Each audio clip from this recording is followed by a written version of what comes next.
নমস্কার। আজকে বলবো বাড়িতে মানি প্ল্যান্ট ভুলেও এইভাবে রাখবেন না। সংসারে অর্থনৈতিক সমস্যা লেগেই থাকবে, আর ভুলেও এই কাজ করবেন না। কি সেই কাজ? তার আগে বলি আমার চ্যানেলটাকে অবশ্যই সাবস্ক্রাইব করবেন। আমরা বাড়িতে নানা রকমের গাছ লাগাই। গাছ বাড়িতে থাকলে অনেক শ্রীবৃদ্ধিও ঘটায়। তেমনই একটি গাছ হলো মানি প্ল্যান্ট।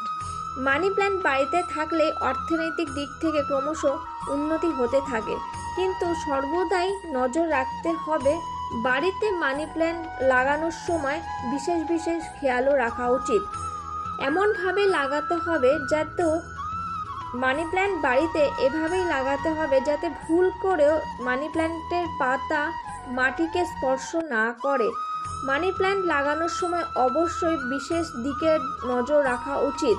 যদি চান বাড়িতে সর্বদা ধনসম্পদ আশীর্বাদ থাকুক মা লক্ষ্মীর, তবে মানি প্ল্যান্ট কখনোই বাইরের কাউকে নিজের হাতে দেবেন না বাড়ির।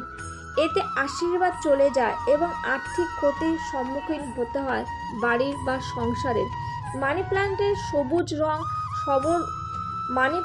সবুজ রং সবসময় সতেজ থাকায় সুখের প্রতীক হিসাবে বিবেচিত হয়। তাই বাড়ির মানি প্ল্যান্ট একটি পাতাও শুকিয়ে গেলে, যদিও বা হলুদও হয়ে যায়, সঙ্গে সঙ্গে তুলে ফেলতে হবে। তা না হলে অর্থনৈতিক সমস্যা বৃদ্ধি পেতে পারে। বাড়িতে মানি প্ল্যান্ট সর্বদা লতা, সুতো বা লাঠির সাহায্যে উপর দিকে ঝুলিয়ে দিতে হবে, কারণ মানি প্ল্যান্টের পাতা মাটি স্পর্শ করলে ধনসম্পদ ও সমৃদ্ধি বাধাগ্রস্ত হয় সংসারে। গাছের পাতা যত উপরে উঠবে ততই মনে করা হয় সংসারে আয় উন্নতিও ক্রমশ বাড়তে থাকবে। মানি প্ল্যান্ট কখনোই পূর্ব, পশ্চিম বা উত্তর দিকে লাগানো উচিত নয়। এই জন্য মানি প্ল্যান্ট সর্বদা দক্ষিণ পূর্ব দিকে লাগালেই সংসারের শ্রীবৃদ্ধি ক্রমশ বাড়তে থাকে।